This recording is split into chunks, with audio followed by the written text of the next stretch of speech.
Assalamualaikum warahmatullahi wabarakatuh. Halo teman-teman, perkenalkan nama saya Eloy Kayuanita, NIM 190512140017 dari kelas Sistem Informasi 2019A. Nah, di video saya kali ini saya akan menjelaskan sedikit materi tentang model infrastruktur jaringan. Yang pertama yaitu pengertian jaringan komputer. Jaringan komputer adalah sebuah kumpulan komputer dan peralatan lainnya yang terhubung dalam satu kesatuan. Atau bisa juga dikatakan, jaringan komputer merupakan himpunan interkoneksi sejumlah komputer autonomous atau otonom atau mandiri. Tujuan dibangunnya jaringan komputer yaitu agar informasi atau data yang dibawa si pengirim atau transmitter dapat diterima dengan baik kepada penerima atau receiver.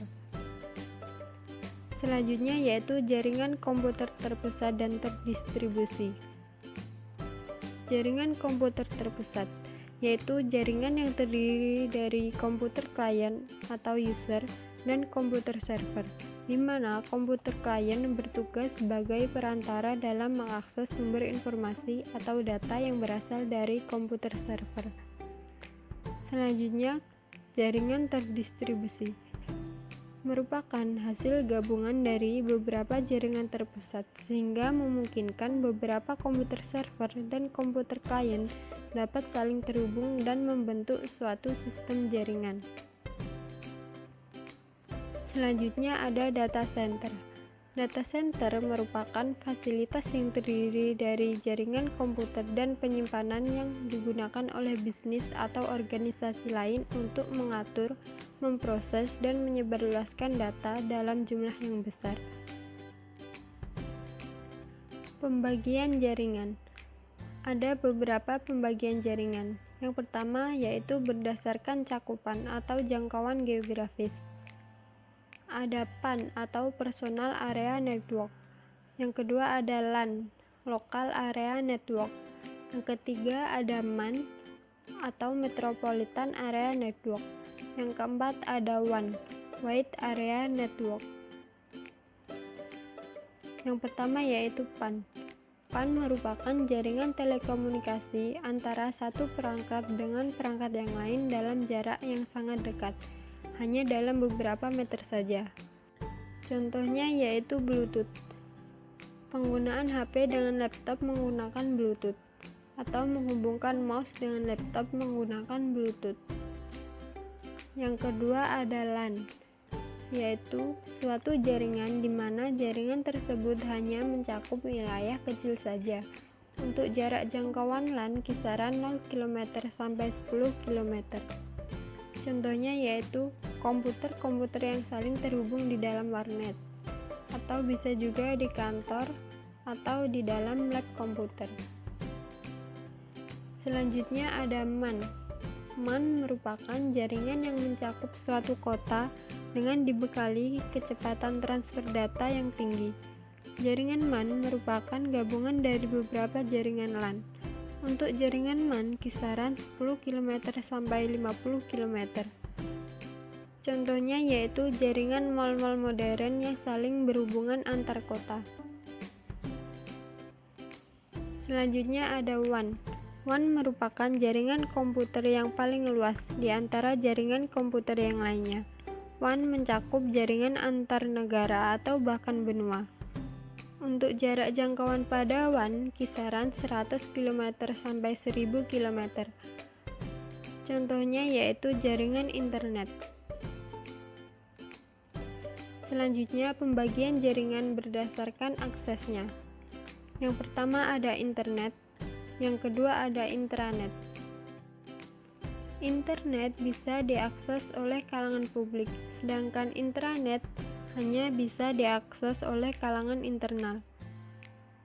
Internet merupakan sebuah jaringan yang menghubungkan komputer satu sama lain yang menggunakan standar sistem Global Transmission Control Protocol atau Internet Protocol Suite sebagai protokol pertukaran.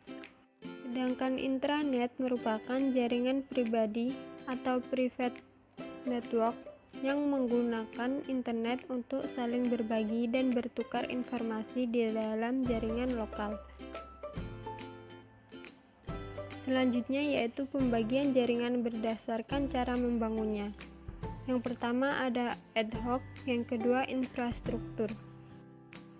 Ad hoc merupakan suatu jaringan yang terdiri dari dua atau lebih piranti wireless yang berkomunikasi secara langsung satu sama lain.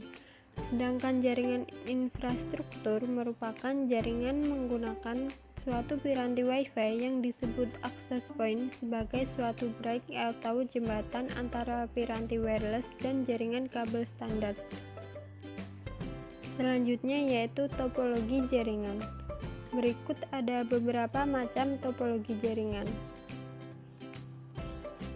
Yang pertama, topologi bus. Topologi bus merupakan topologi yang bisa dibilang cukup sederhana dibanding dengan topologi yang lainnya. Karena topologi ini biasanya digunakan pada instalasi jaringan berbasis fiber optik atau FO. Kemudian digabungkan dengan topologi star untuk menghubungkan klien atau node. Berikut ada beberapa kelebihan dan kekurangan topologi bus. Selanjutnya yaitu topologi ring. Topologi ring atau cincin adalah salah satu topologi jaringan yang menghubungkan satu PC dengan PC lainnya dalam suatu rangkaian melingkar atau mirip dengan cincin. Selanjutnya ada topologi star. Topologi star ini berbentuk bintang, dan pada topologi ini merupakan salah satu topologi jaringan yang biasanya menggunakan switch untuk menghubungkan klien satu dengan klien yang lainnya. Selanjutnya yaitu topologi mesh. Topologi mesh merupakan bentuk topologi yang sangat cocok dalam pemilihan rute yang banyak. Hal tersebut berfungsi sebagai jalur backup pada saat jalur lain mengalami suatu masalah. Selanjutnya ada topologi tree atau pohon. Topologi ini berbentuk seperti pohon atau bercabang. Topologi ini adalah gabungan antara topologi star dan juga topologi bus.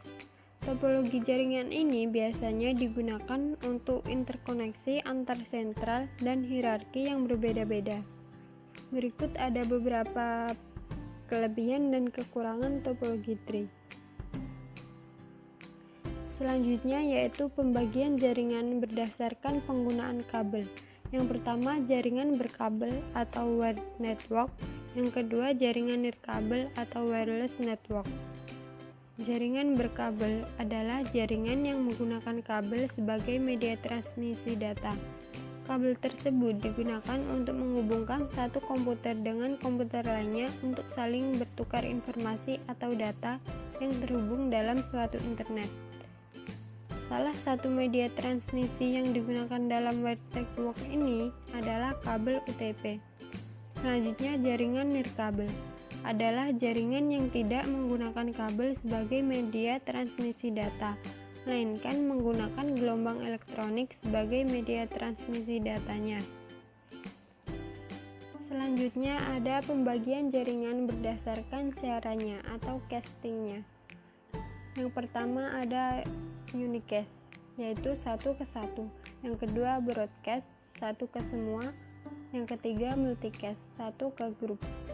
Unicast adalah sebuah metode pengiriman data di mana data dikirimkan pada satu lokasi yang jelas, dan setiap lokasi menerima kemudian mengirimkan laporan penerimaan kepada pengirim. Yang kedua yaitu broadcast. Broadcast adalah sebuah metode pengiriman data di mana data dikirimkan ke banyak titik sekaligus, tanpa melakukan pengecekan apakah titik tersebut siap atau tidak, atau tanpa memperlihatkan apakah data itu sampai atau tidak. Yang terakhir yaitu multicast. Multicast hampir sama dengan broadcast, di mana data dikirimkan kepada banyak titik sekaligus.